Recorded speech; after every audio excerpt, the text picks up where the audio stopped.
All right, good morning and welcome to our Facebook Live for the week. We are here again today with Phil Long. Phil, how's it going? It's going pretty good. It's nice and sunny outside. It is. It's warming up. I know, it's awesome. The last couple of days it's been like, what, 25 degrees? Above zero. And now it's going to be 40s. It feels like spring already. I know. Yeah, So. good stuff. Well, we're here today talking about an exciting topic, precision ag, but more so a subset of precision ag.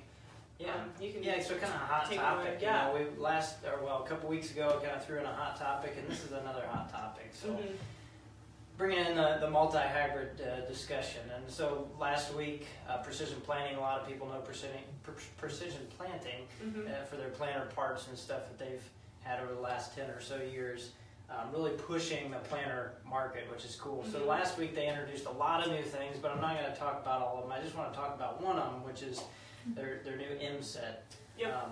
Very exciting to me, something that I kind of thought, you know, we have our RSM up in the northwest part of Iowa, Darren Chapman, who has the V-Set Selects. And so that requires a planter with the commodity fill in the middle to make use of that. Well, the M-Set, basically, it'll adapt to anything, but also guys that just have regular hopper, style planters, which is exciting. So basically it splits it down the middle. You can see two windows, so it's kind of split down the middle of the hopper.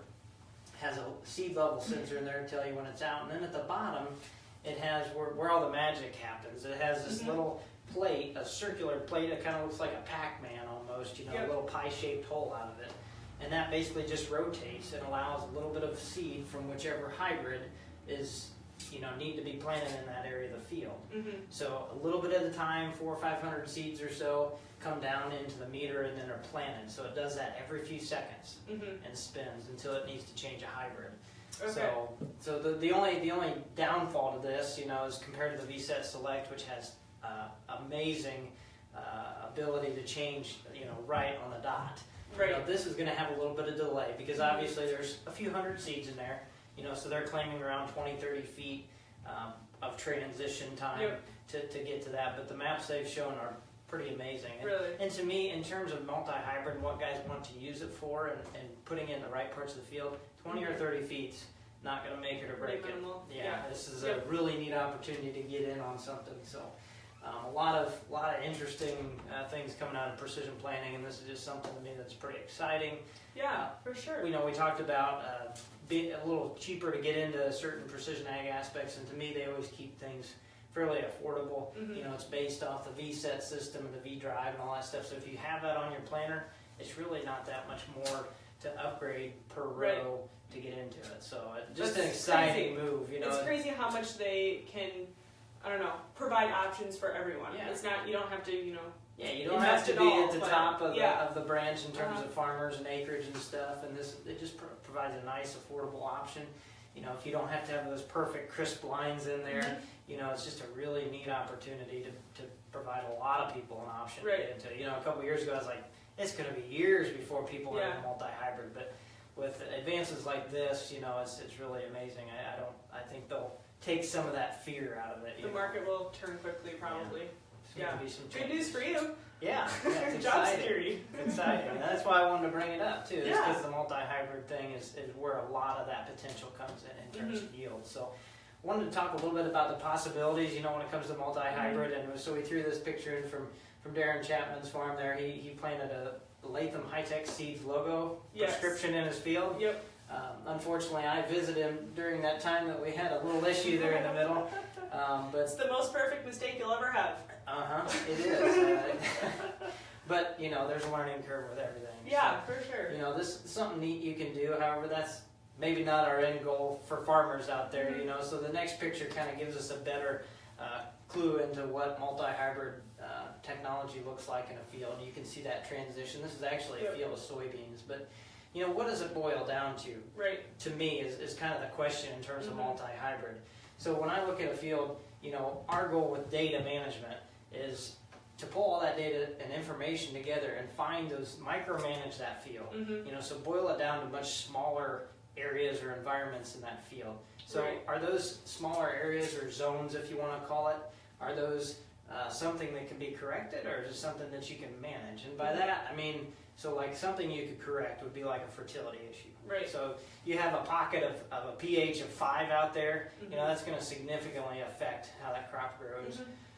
You know, or something like phosphorus or potassium, something you can change. Right. You know, that's something that can be corrected, as well as like drainage. You could put drainage in spots, or even compaction issues. Yep. So, but on the other hand, there's not everything can be changed, right? Right. So the other side of it is managing for it. So if it's something like, you know, in terms of a multi-hybrid case, you know, something like underlying soil properties that aren't going to change, or at least not quickly. Right. You know, you could maybe plant a cover crop and over 10 or 15 years have some change in organic Yeah. matter. But those underlying soil principles, like organic matter, texture in the soil, things that affect how, you know, the water holding capacity, the nutrient holding capacity, those things aren't going to change, at least not very quickly.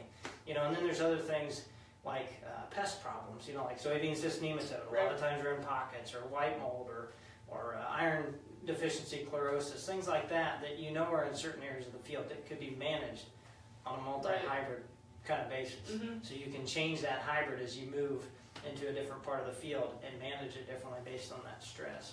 Yeah, that's what's awesome. really cool to me, and that's where the big yield gain, you know, 10% is probably a conservative number for that. You know, I've seen 20 to 80 bushel swings, and a lot of guys have said the same thing. So I wanted to throw just a scenario in there, you know, and this is just a hypothetical scenario, but completely believable too. Right.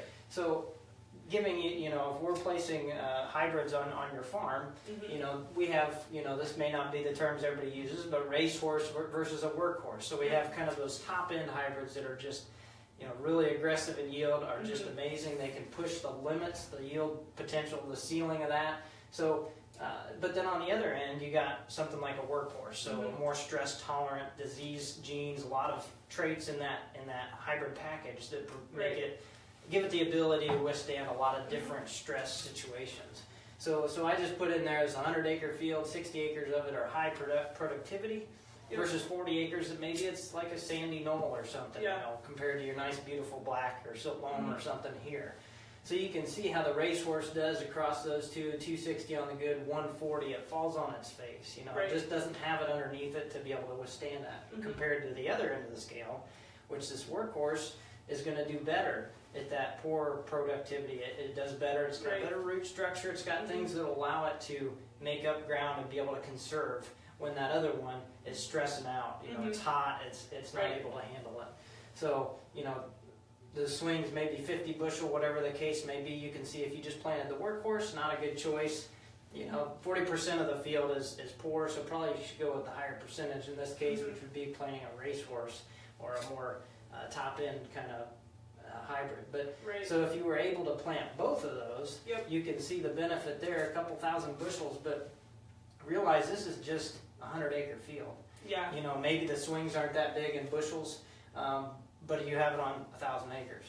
You know, so there's a huge, and I threw that. I know nobody wants to think about that. I was at an Outlook meeting a few days ago, and they were talking about the next few years. You know, and we don't want to think about it, but I'm just trying to put that into perspective. Make it real. That, you know, planter stuff, planter technology right now, is, to me, is one of the top things you should really invest in, because that's setting your seed for that whole season. So, just some really some really neat opportunities in the multi-hybrid, you know, area. So. All right, and this is pretty cool. We don't get look a lot at the past history of yield. I, for some reason, like to look at this stuff. So giving farmers an opportunity to look at really how we've been blessed. You know, back before we had hybrid technology, you know, when we introduced hybrids in the 30s and really started to get adopted, you can see those yields were not very good. 20 to 30 bushel an acre. You know, I heard guys complain about 220 this year. So we really have a lot to be thankful for, despite commodity prices. But you can see that jump there in the 30s from the hybrids, and then in the 50s and 60s we added a lot more things like mechanization, commercial fertilizer, and really more breeders, more corn breeders. So that's really when we started to focus on corn breeding, and you see that kind of exponential climb there. So my point with this is just to end and say, you know, are we going to continue down that road right now? That's kind of the path. It looks like it's a pretty strong relationship there, displayed by that regression line. But are we going to continue on that, or are we going to maybe ramp it up a little bit? Yeah, so, that would be cool. To me, the multi-hybrid scene really provides a lot of opportunity. Maybe it will be another jump. Maybe it won't be huge, but with our goals by 2050 that everybody hears about, with population and so forth in the world, multi-hybrid to me is really one of the next big things that might provide a lot of opportunities. Yeah, that's awesome. And if any of our viewers or any of our dealers or customers are interested, they can contact you directly. Yes, I'd be more than happy to talk about multi-hybrid, or even just, like I said, talk about it. If they're thinking that way or something, talking about some of the benefits more. But yeah, we'd certainly be able to help, in prescription writing and so forth, and looking at data to make it happen. So. Okay, good stuff. Well, thank you, Phil. Anything else you'd like to add? No. All right. Hopefully we continue on this nice weather pattern. I'd be okay with that. We'll see what Donnie Phil says next week. Yeah, we shall hope so. All right. Well, thank you for tuning in, and have a great day.